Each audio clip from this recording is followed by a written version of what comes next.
si national government po ang namamahala kung saan po niya ito gagamitin.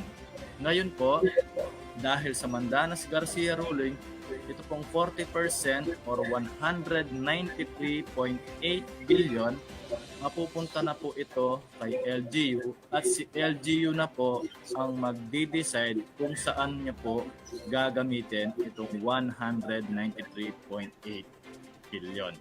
Sa kabila na nasabing ruling at executive order, patuloy pa rin ang kagawaran ng agrikultura ng Gitnang Luzon sa pagbibigay ng serbisyo sa mga magsasaka at mangingisda mula sa lalawigan ng Aurora, Bataan, Bulacan, Pampanga, Nueva Ecija, Tarlac at Zambales. Enoch Fetchelin, Agri Balita, Central Luzon.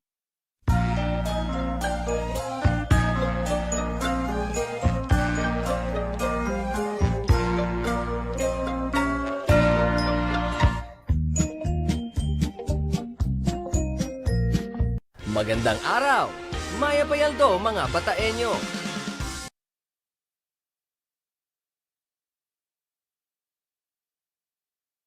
Mapapanood ang Central Luzon TV36 sa Bataan sa pamamagitan ng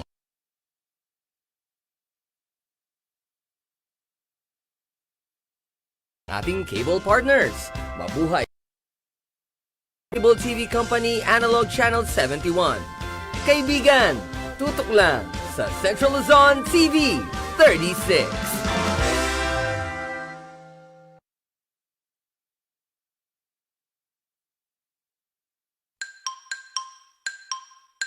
Masusing pinaghahandaan ng clinical trials para sa COVID-19 vaccine sa ating bansa.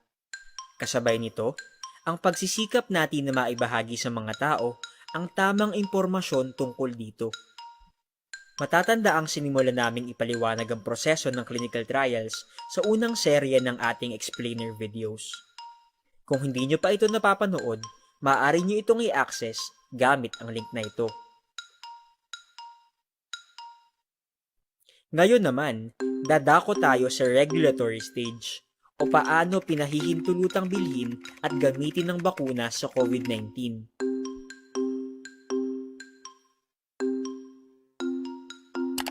Sa panahon na may pandemya at walang aprobadong bakuna o gamot para sa isang sakit gaya ng COVID-19, ang isang bakuna na nasa phase 3 clinical trial na kinakitaan ng magandang datos batay sa di bababa sa kalahati ng itinakdang bilang ng kalahok o tinatawag na interim data ay ang mga bakunang maaaring mag-apply ng Emergency Use Authorization o EUA. Ang EUA ay pansamantalang pahintulot sa limitadong paggamit ng bakuna. Ang paggamit nito ay may sinusunod na pamantayang itinalaga ng Food and Drug Administration or FDA.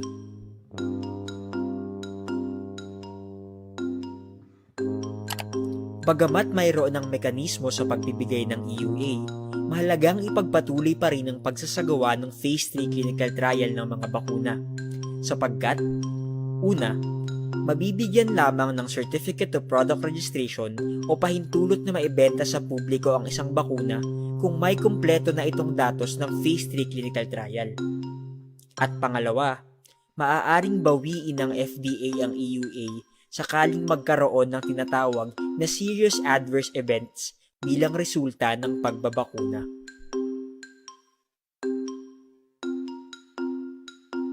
Mahalagang tandaan na sa pagbibigay ng CPR o Certificate of Product Registration, sinusuri ng FDA ang kabuuang datos ng Phase 3 clinical trial base sa disenyo ng clinical research. Ibig sabihin, hindi lamang limitado ang pagsusuri sa resulta na nakuha mula sa Phase 3 clinical trial na ginawa sa Pilipinas. Sakaling may trial size din sa ibang bansa. Dagdag pa rito, maaari ring mag-apply ang ibang vaccine developers ng EUA at sa kalaunan ng CPR sa Pilipinas, kahit wala silang clinical trials na isinagawa sa bansa. Basta kumpleto ang maisusumitin nilang mga dokumento mula sa pre-clinical trial hanggang sa phase 3 clinical trials, base sa hinihingi ng FDA.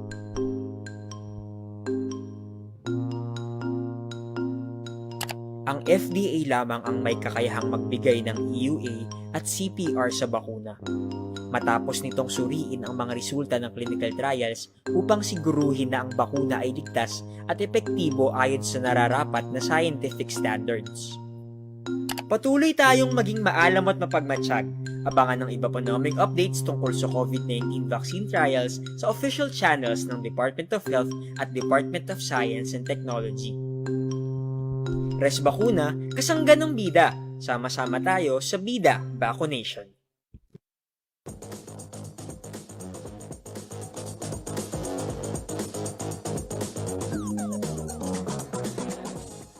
Magandang hapon mga karehiyon. Oras na naman ho para sa isang programa ng balitaan. Ito ho ang CLTV Balitaan. Magkasama ho tayo mula alas 3 ng hapon hanggang alas 4 para pag-usapan ho yung mga malalaking balita dito sa Central Luzon na kailangan ninyong malaman. At ano-ano ba yung mga balita na yan? Nako, ayan, tumatawag na nga sa atin si Rainiel Pawid na may hahatid na balita sa atin mamaya yan. Pero sa ngayon, pag-usapan muna natin. Ito ho yung mga naglalakihang mga ulo ng mga balita o yung mga headlines. Headlines, ako napin. Kapampangan ko po eh. Ito ho yung mga balita natin ngayon. Issue ng kontraktualisasyon. Hindi raw prioridad ni Mayor Isko Moreno pagbibigay ng agarang trabaho, kanya raw tututukan. Yan ho yung sinabi ni Yorme sa kanyang pagbisita dito sa Pampanga kahapon. Mas mahalaga daw yung sinasabi niyang agarang trabaho para sa ating mga kababayan. Mamaya ho, bibigyan namin kayo ng detalye ng balitang yan. Ito naman, sa Bulacan naman, pagpapalakas ng fish processing industry, target ng Bureau of Fisheries and Aquatic Resources, katuwang pa ang ibang ahensya sa kanilang Technology Business Incubation Program. Sa iba pang balita, comics at video na nagtuturo ng pagiging matapat sa mga mag-aaral, inilunsad ng Department of Education Region 3. At kilalanin ho natin yung isang teenager na kabilang sa mga gumagawa ng higanteng parol dito ho sa syudad ng San Fernando, Pampanga.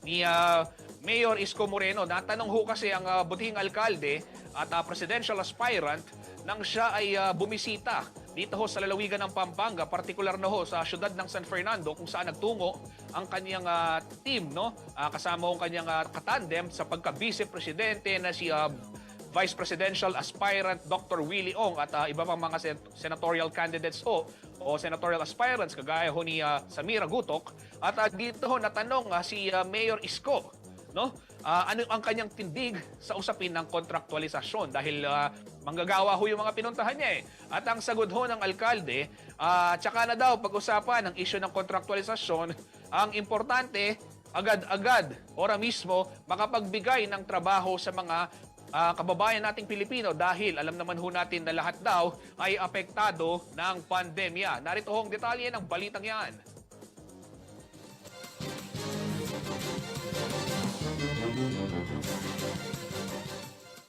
Hindi nahinto ang trabaho ni Raymond Tipon kahit na apektado ng krisis dala ng pandemya ang basket exporting company na pinagtatrabahuan nito sa syudad ng San Fernando, Pampanga. Hindi raw bababa sa 200 manggagawa ang kasama niyang nagtatrabaho sa planta sa Barangay Lara na binisita nitong Huwebes ni Presidential Aspirant at Manila Mayor Isko Moreno. Sa nalalapit na eleksyon, isa lang daw ang hiling ni Tipon mula sa kagaya ni Yorme na nag-aambisyon na maupo sa palasyo. Meron po silang malasakit sa manggagawa. Pagdating sa kalagayan ng mga manggagawa, madalas una sa usapin ang isyu ng kontraktualisasyon. Katunayan, mismong si Presidente Rodrigo Duterte nangako noong siya ay nangangampanya pa lamang na kanyang bubuwagin ang sistemang ito upang maging regular lahat ng mga obrero.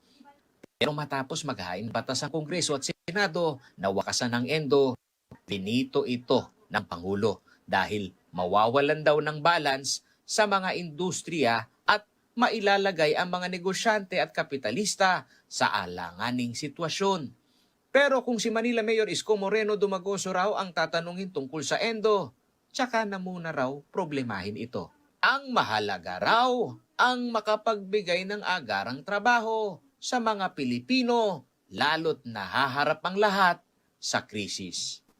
Ako, that's the least of my problem. What I want is for you to have jobs. Jobs. Temporary, immediate, basta maghanap buhay ka muna. Pag umuunlad na tayo, balikan natin yung issue na yun.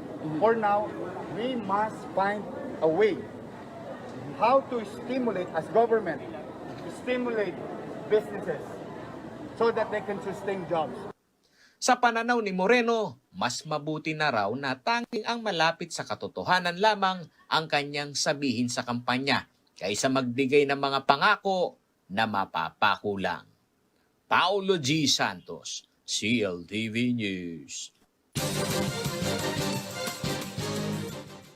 Mga karehiyon, ano ho yung inyong masasabi dyan sa nabanggit ni Yorme Isko? Pwede ho kayong magbigay ng inyong komento sa ating comment section dito ho sa ating programa.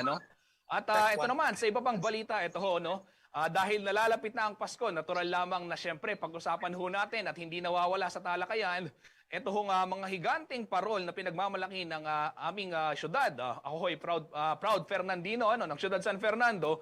Ito ho yung mga giant lanterns kung tawagin.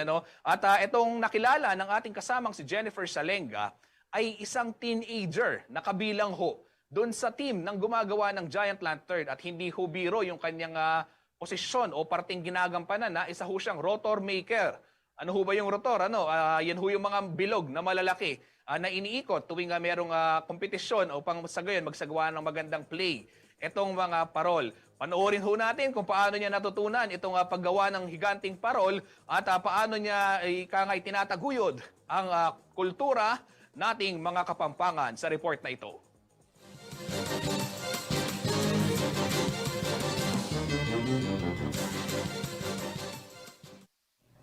Excited na raw na makapagpasaya ng mga tao sa darating na December 16 ang rotor maker ng Barangay San Juan na isa sa participating barangay para sa Ligligang Parol o Giant Lantern Festival 2021.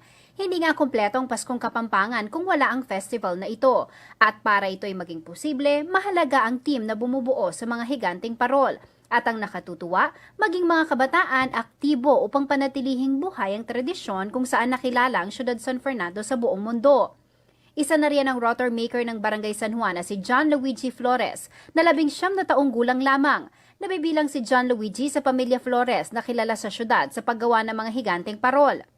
Kwento niya, 10 taong gulang pa lamang pinapanood at nagpapaturo na siya sa kanyang mga tito at pinsan na eksperto sa paggawa ng giant lantern. Hindi raw madali ang proseso at lahat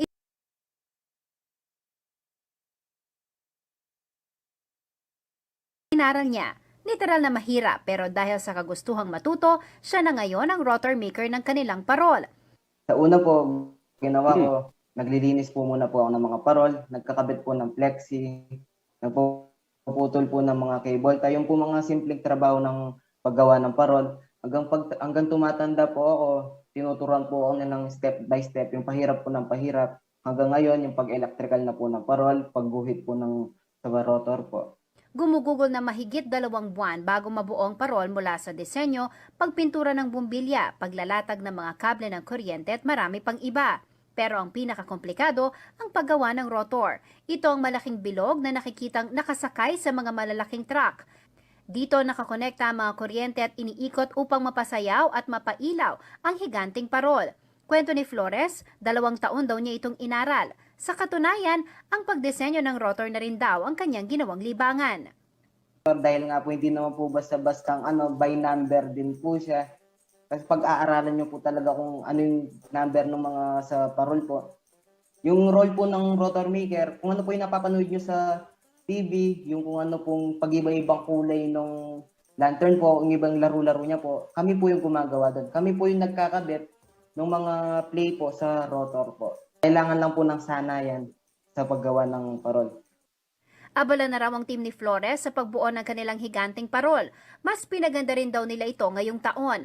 Parehong paghahanda rin ang kanilang ibinubuhos kahit exhibition lang at hindi kompetisyon ng GLF 2021. Hindi po namin iniba kung paano po yung paghahanda namin sa mismong laban, yung competition po, kahit exhibition lang po, ganun pa rin po yung paghahanda namin. Para pag mismong ligligan po, makita po ng mga tao na masaya po sila kasi ngayon pong panahon na yun, may pinagdadaanan po tayong pandemya para makabawas po sa kanila yung lungkot na pagdadaanan po natin ngayon para makapagpasaya po sa kanila. Nasungkit ng Barangay San Juan ang favorite lantern itong nakaraang taon. Bukod sa Barangay San Juan, kasali din sa Ligligang Parol ngayong taon ang Barangay Santo Niño, San Nicolas, Santa Lucia, Bulaon, Telabastagan at Barangay Kalulot. Sa December 16 ng Virtual GLF 2021 na mapapanood ng live sa CLTV ng alas 5 ng hapon. Jennifer Salenga, CLTV News.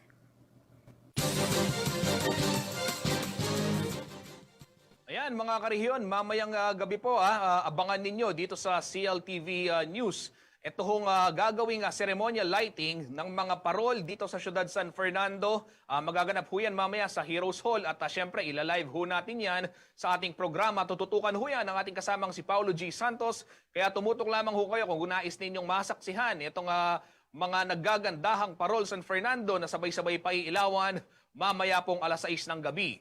Abangan ho sa pagbabalik ng CLTV Balitaan. Ito naman ho yung ating pag-uusapan mamaya. Pagpapalakas ng fish processing industry, target ng BIFAR at iba pang ahensya sa kanilang Technology Business Incubation Program.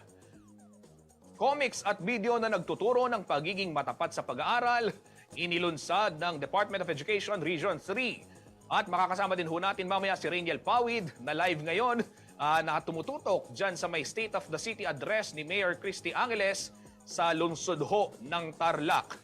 Huwag ho kayong aalis at kami ay magbabalik.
Reliable auto service brought closer to you at the Clark Freeport Zone.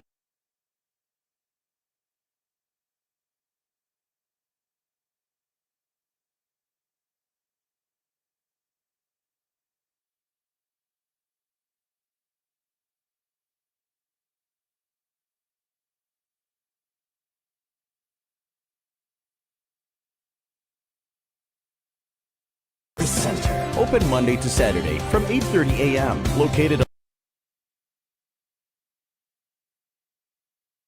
along Manuel A. Rojas Highway, Clark Freeport Zone. For inquiries, contact 045-499-8080 or 0908-819-8080.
that journey now with a Changhe Journey MPV M60.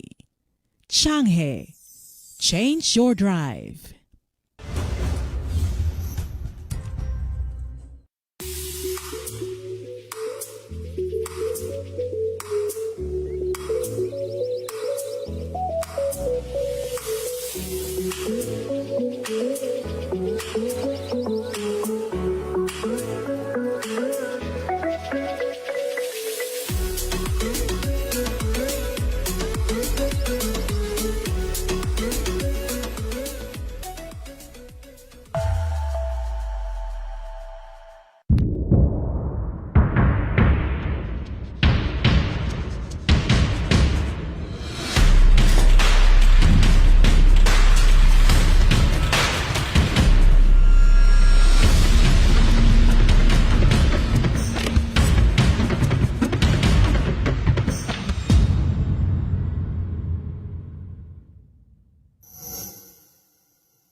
Mga karehiyon, nagbabalik po ang CLTV Balitaan at puntahan naman ho natin ang ating kasamang si Rainiel Pawid na live ngayon na tumututok dyan sa ongoing na State of the City address ni Mayor Christy Angeles dyan ho sa Tarlac City yan ha. At ang kanila daw hong planong ilatag o pag-usapan ngayon sa mga mamamayan o banggitin sa mga mamamayang Tarlakenyo dyan sa lungsod ng Tarlac ay yung COVID response program at yung economy recovery, no, yung economic recovery ng kanilang syudad. Rainiel, kumusta ang soka ni Mayor Christy? At ano-ano pa maliban dun sa mga nabanggit itong inaasahan ng ating mga kabalen na Tarlakenyo na mababanggit niya sa mga oras na ito? Right, kasamang Justin, no, kasi simula nga lang dito nga ika-anim na State of the City address ni Tarlac City Mayor Christy Angeles at eksaktong 3:03 ay dumating nga dito sa Kaisa Convention Hall si Mayor Angeles. Ngayon, bukod nga doon sa mga ilalatag na mga nagawa o mga report na ito yung sa economic recovery plan magiging sa COVID-19 response na gagawin nga ng city. Kabilang pa sa ating mga nakalap na impormasyon ay magkakaroon din daw o itatackle din yung usapin ng agrikultura, pati na yung sa vaccination at maging yung sa education nga dito sa buong syudad. Alam naman natin na hindi pa nagbabalik yung face-to-face classes. So ina-expect natin na ibibigay nga rin dito ni Mayor Christy Angeles yung mga plano sa education sector. Kabilang na riyan ang pagpapakabit ng mga free internet sites at pagbibigay ng mga gadgets tulad na lamang ng cellphone, tablet para magamit ng mga bata sa distance learning. Kasamang Justin. Rainiel, itong tawag dito, yung sinasabi nating vaccination program, ano? Ayan, kung naririnig mo ako, medyo maingay dyan sa area mo no? Ayan, sige. Itong vaccination program ng Tarlac, kumusta? Ano na yung inabot ng kanilang vaccine rollout, no? At nabanggit ba nila o sa tingin mo sa mga nakalipas na panahon nakikita na nila kung kailan makakamit itong herd immunity? Dahil alam natin, mabilis din ang vaccine rollout ng Tarlac City Kasamang Justin, tama ka dyan, no? Doon nga sa kanilang COVID report, ito yung latest nila. Sinabi sa atin ng City Health Office na lagpas 50% na yung nabakunahan o yung nakatanggap ng second dose. At sa inaasahan nila na kung magtutuloy-tuloy yung magandang supply ng COVID vaccine mula sa national government, ay makakamit nga yung herd immunity o yung 70% na mabakunahan yung eligible population by the end of the year. Kasamang Justin. Okay, maraming salamat, Rainiel Pawid. Aabangan namin mamayang alas 6 pa yung karagdagang detalye kaugnay nitong State of the City address ni Mayor Christy Angeles sa lungsod po ng Tarlac. Rainiel Pawid po ang nag-uulat sa inyo. Thank you, Rainiel. Okay, mga karehiyon, tuloy-tuloy ho tayo sa ating balitaan. Dumuko naman tayo mula sa Tarlac. Tunguhin naman ho natin itong lalawigan ng Bulacan. Kung saan inilunsad ho ng Bureau of Fisheries and Aquatic Resources, katuwang ho yung National Fisheries Research and Development Institute, yung programang tinatawag nilang yung fish smoking industry, no, para mapaunlad ho yung fish smoking industry. Ito ho yung Business Incubation Program para sa mga mangingisda upang sa gayon ay mapaganda itong kanilang proseso at maging export quality. Ito hong mga produktong isda, partikular na smoked fish o tinapa. Ay nako, napakasarap ho niyan, no? At yan isang mga paborito natin. At dito, alam naman natin, kilala ho yung lalawigan ng Bulacan sa mga ganyang produkto. Sa ilalim daw ho sa Business Strategy at Financial Literacy Seminar ang mga mangingisda sa Bulacan upang magkaroon ng mas magandang kita, lalo na ho ngayong panahon ng pandemya. Narito po ang detalye ng balitang yan.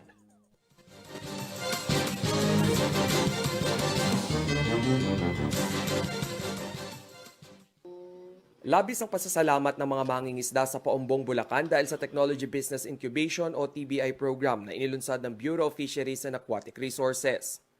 Ang naturang programa ay malaking tulong daw para mas mapalaki ang kanilang kita at magkaroon ng oportunidad na makagawa ng iba't ibang processed aquaculture products. Isa sa mga binigyang prioridad ay ang pagpapalakas ng fish smoking industry o pagtitinapa na kilalang produkto ng Paumbong at Hagonoy. Sa ilalim ng naturang programa, gagawing dekalidad ang pasilidad kung saan ginagawa ang pagtitinapa. Makakapag-generate kami ng trabaho sa ibang tao at sama-sasamahan po namin, mapapaunlad namin yung samahan namin. Malinis yung paggawaan, maipapakita mo sa mga tao na malinis ang gawaan yun, maganda yung pagkakagawa. Number one po yun. Hindi po kailangan po talaga malinis katulad. Hangad umano ng kooperatiba ng mga Bulakenyong mangingisda na maging export quality ang kanilang mga produkto. Hindi lang po siya tinapa, meron din kaming bottled sardines. So yun po, siguro kailangan din namin ng DTI kasi yung labeling, packaging. Ayon sa National Fisheries Research and Development Institute o NFRDI, dadaan sa extensive training ang mga mangingisda kung saan ituturo rin ang business at financial literacy. I-incubate po talaga natin yung mga participants natin hanggang sa sila ay matuto, no? Hindi lamang po sa teknolohiya, maging sa paano magnegosyo at paano na rin maging resourceful sila sa paghanap ng pondo para maging sustainable yung kanilang negosyo at yung kanilang industriya na magagawa. Umaasa naman si BFAR Central Luzon Director Willie Cruz na lalago ang industriya ng fish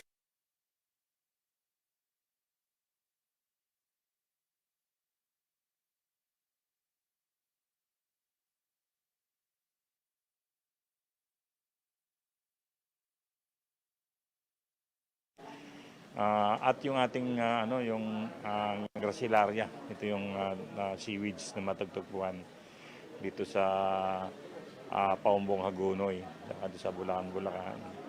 Samantala, isinagawa rin ang kahalintulad na TBI program MOA signing sa Obando, Bulacan, Santo Tomas, Pampanga at Orion, Bataan, kung saan patuloy rin ang pagpapaunlad ng fish smoking industry.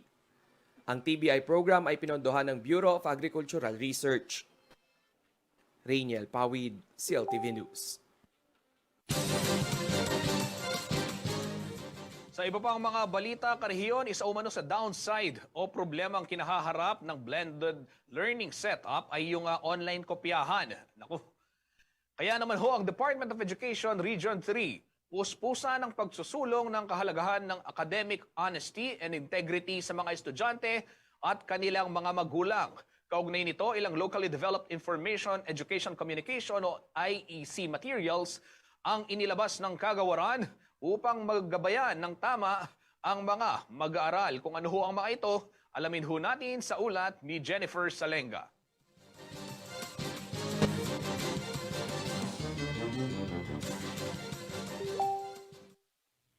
Bilang bahagi ng layunin na panindigan ang academic integrity sa mga mag-aaral, opisyal ng inilunsad ng Department of Education Region 3 ang Locally Developed Information Education Communication o IEC materials na ipamamahagi at gagamitin sa rehiyon. Kabilang sa mga ito ang 8 comics at 3 advocacy videos na idinisenyo para sa mga estudyante sa lahat ng grade levels. Ang comics na may titulong Kring, ang kwento ni na Ian at Droid ay isa sa 8 ipamamahagi sa mga mag-aaral. Isinulat ito ni Mark Joel Reyes mula sa School Division Office ng Zambales. Tungkol ito sa smartphone na ang pangalan ay Droid at batang lalaki na si Ian na naging abusado sa paggamit ng internet platforms at na-addict sa paglaro ng mobile games. Kinalauna nasira si Droid at doon niya napagtanto ang kanyang pagkakamali at nangako sa sarili na sasagutin ang kanyang modules gamit ang kanyang kaalaman at hindi lang aasa sa internet. Ang 7 comics pa na may titulong Hindi Okay ang Online Kopyahan, awit ni Tap-Tap, sina Matt, Tap at Pat, mga super estudyanteng matapat.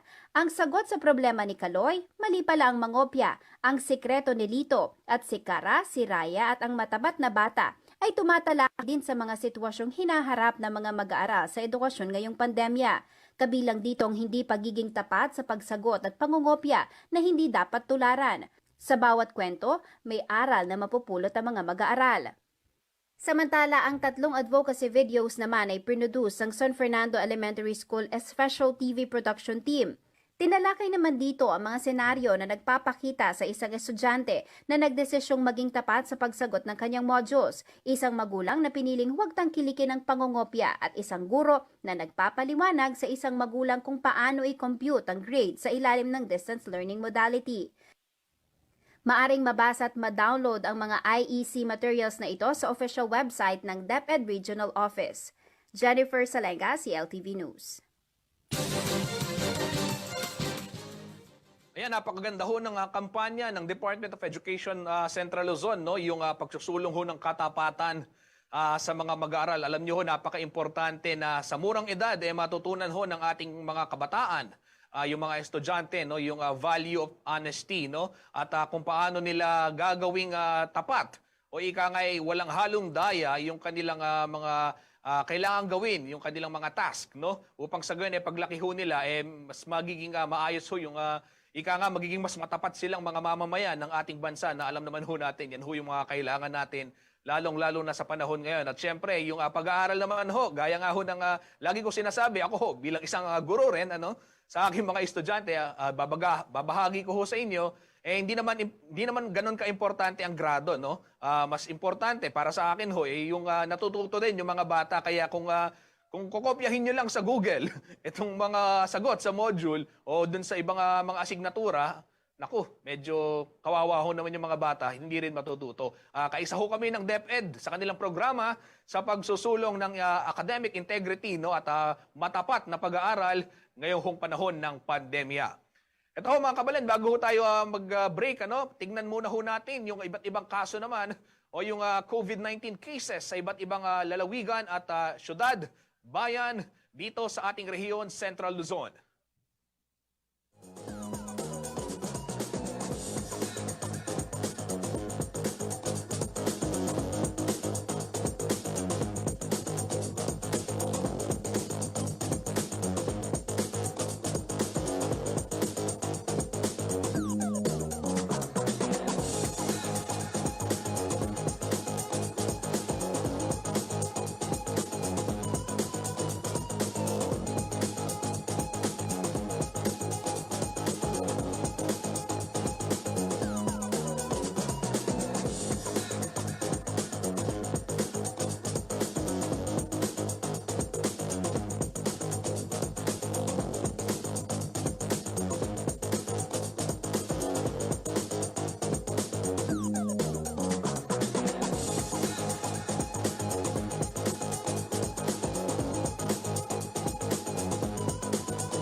there is this one candidate that you have to look and do your research. Kailangan po pala nating tumindig, kailangan natin i-express kung ano yung stand natin para lumakas yung loob ng iba na mag-express din ng kanilang voices. She submitted herself to the decision ng kanyang mga supporters. VP Leni followers are warm bodies. Radikal na pagmamahal ng Team Robredo Pangilinan. Tatalakayin kasama si Sonia P. Soto sa Perspektiba ngayong Biyernes, alas 4 ng hapon sa CLTV at live sa CLTV Facebook page.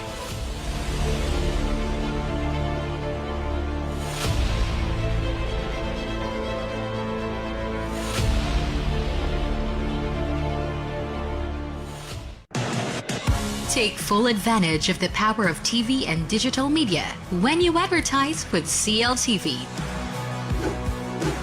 Through CLTV, you can now have your very own TV commercial for your business at a reasonable cost. And not only is your business authenticated by a reliable and trusted TV station, you can also reach our captive audience through CLTV's various digital media platforms at the same time. Contact us to avail of these exciting advertising opportunities.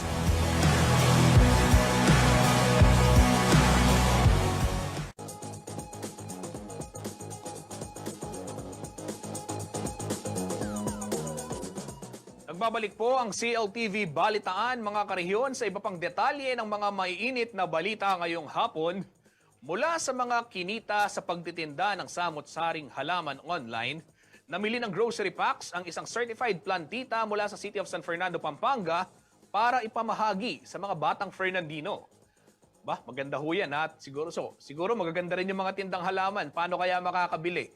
No? Yung mala fairy godmother na eksena ho ng plantita na ito, mapapanood ho natin sa report na tinutukan ng ating kasamang si Rainiel Pawid. Panoorin po natin to.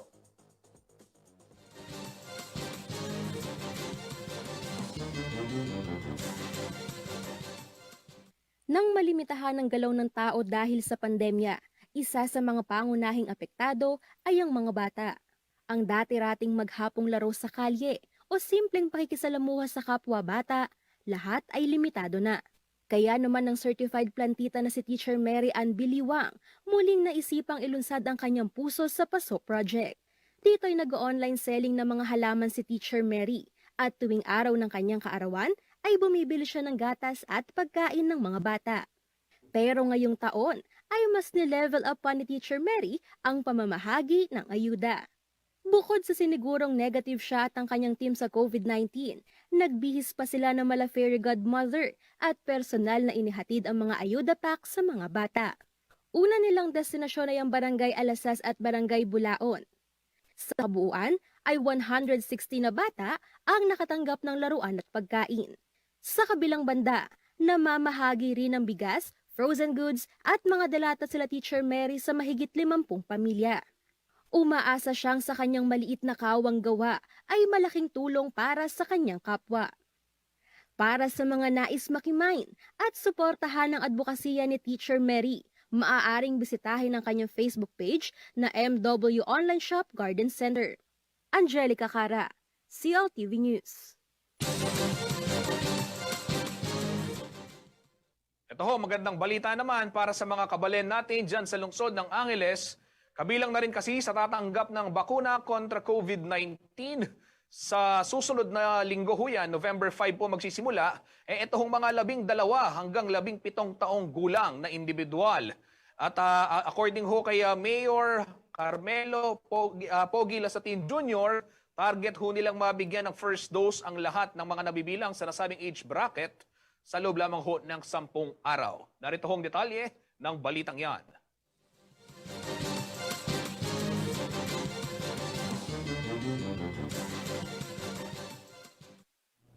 Simula sa November 5, kasama na rin sa babakunahan sa Angeles City ang mga 12 hanggang 17 years old, batay sa atas ng alkalde ng syudad na si Mayor Carmelo Pogi Lasatin. Isasagawa ang pagbabakuna sa pamamagitan ng sundo bakuna sa barangay ng city government. Dagdag pa ni Lasatin na target tapusin ang vaccination sa mga menor de edad mula sa 33 barangay sa loob ng 10 araw. Ipinaliwanag din ng alkalde na magkakaroon ng schedule bawat barangay para sa pagbabakuna. Sinabi naman ni IC Calagwas, ang Chief Advisor at Chief Implementer ng vaccination program ng syudad, oras na mailatag at matapos ang guidelines at scheduling, iaanunsyo ito sa Facebook page ng City Information Office. Sa mga minor na tatanggap ng bakuna, dapat daw kasama ang kanilang magulang o legal guardian. Kung kabilang naman sa comorbidity group o may kasalukuyang health conditions, dapat may medical clearance mula sa doktor. Samantala sa Sundo Bakuna Program, libreng service ang handog ng city government at idinadala mga Angelenyo sa 2 mega vaccination sites. Ito ang City College of Angeles at Angeles City National High School. 6 na bus at 10 jeep ang ginagamit para rito. Samantala, as of October 28, 247,932 na ang nakatanggap ng first dose ng COVID-19 vaccine sa syudad, habang 170,861 naman ay fully vaccinated na. Jennifer Salenga, CLTV News.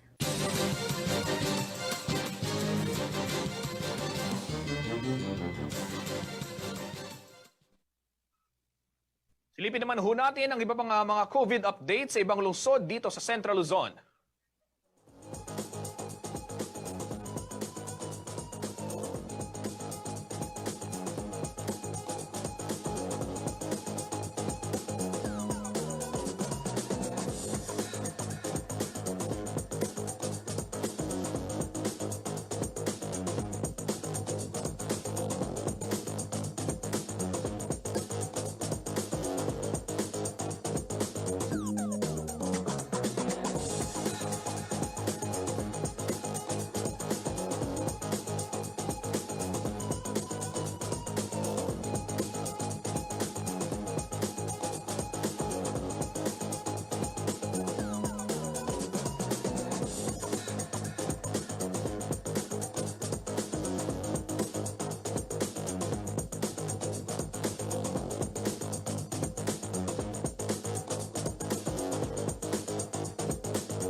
Para malabanan ang COVID-19, ang kailangan natin ay tama at totoong impormasyon, hindi fake news. Huwag kaagad maniniwala sa nababasa at naririnig. Ang pagkalat ng mga maling paniniwala tungkol sa COVID-19 ay nagdudulot ng panik, takot at maling desisyon. Laging i-double check kung saan nanggaling ang nabasa o narinig. Maging mapanuri at i-share lamang ang tamang impormasyon.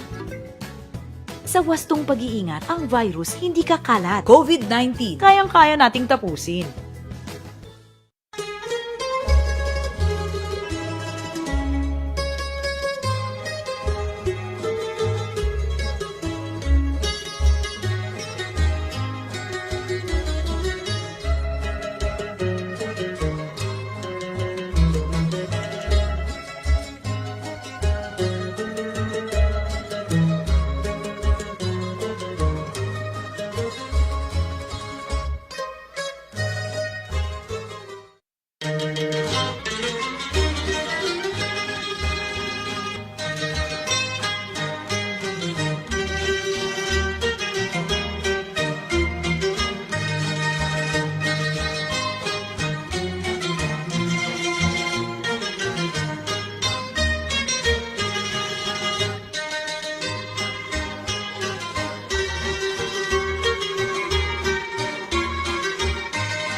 Magandang araw, Maya Payaldo. Naimbag nga aldaw mga Tarlakenyo. Mapapanood ang Central Luzon TV36 sa Tarlac sa pamamagitan ng ating cable partners. Concepcion Pay TV Network Incorporated Analog Channel 66. High-Tech Cable TV Incorporated Analog Channel 75 at Digital Channel 71. Leal Cable TV Network Incorporated Analog Channel 36. Central Luzon Cable Television Network Analog Channel 66.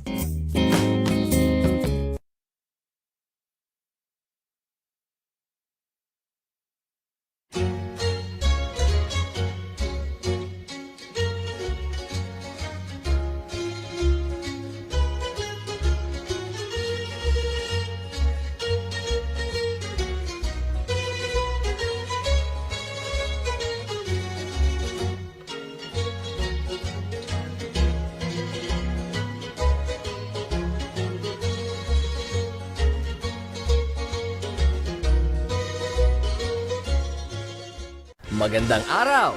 Maya Payaldo mga Bataenyo! Mapapanood ang Central Luzon TV36 sa Bataan sa pamamagitan ng ating cable partners.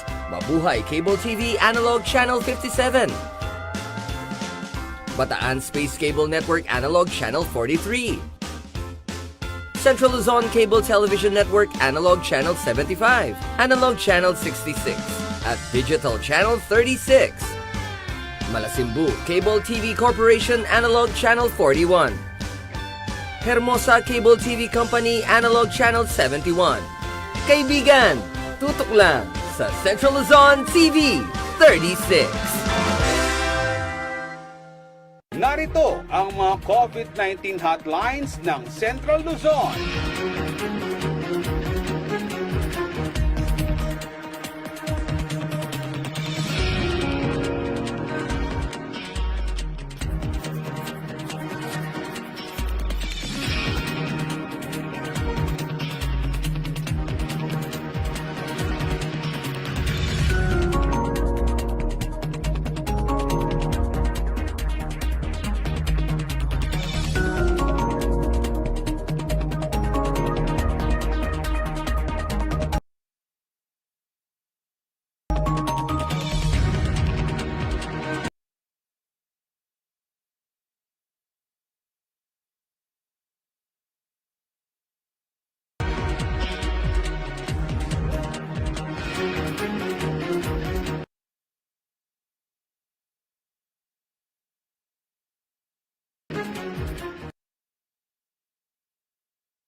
Pag-iingat, ang virus hindi kakalat. COVID-19, kayang-kaya nating tapusin. Para malabanan ang COVID-19, ang kailangan natin ay tama at totoong impormasyon, hindi fake news. Huwag kaagad maniniwala sa nababasa at naririnig. Ang pagkalat ng mga maling paniniwala tungkol sa COVID-19 ay nagdudulot ng panik, takot at maling desisyon. Laging i-double check kung saan nanggaling ang nabasa o narinig. Maging mapanuri at i-share lamang ang tamang impormasyon. Sa wastong pag-iingat, ang virus hindi kakalat. COVID-19, kayang-kaya nating tapusin.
At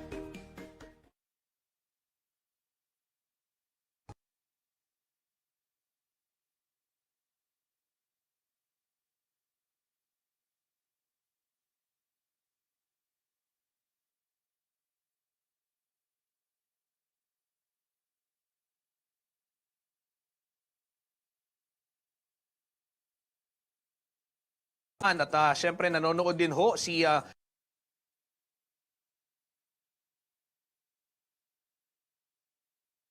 Ma'am Narisa Sordilia Calo mula ho sa Davao City. At wow, umabot talaga tayo ng Davao, hindi lang Central Luzon, ano? Maganda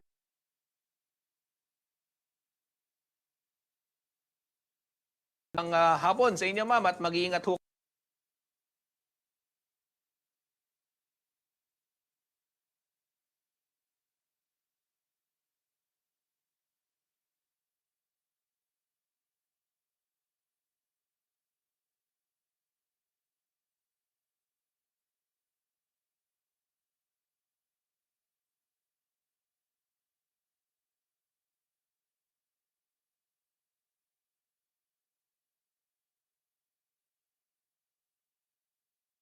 G, magandang hapon sa'yo.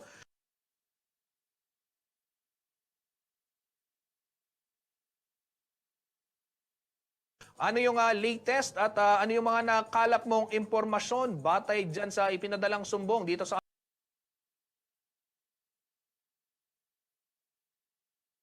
ating istasyon?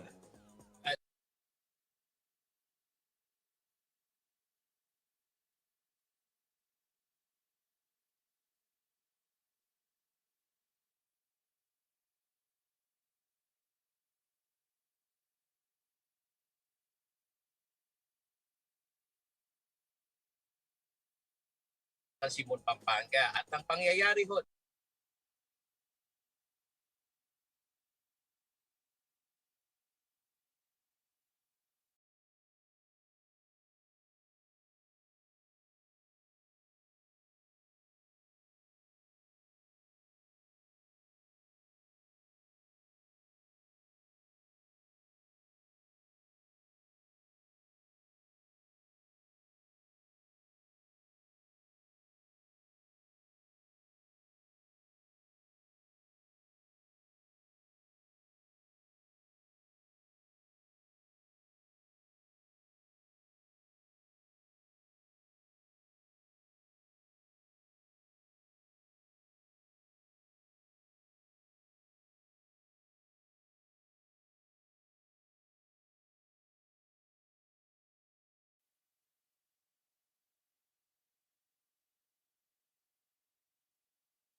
Oh. that's right.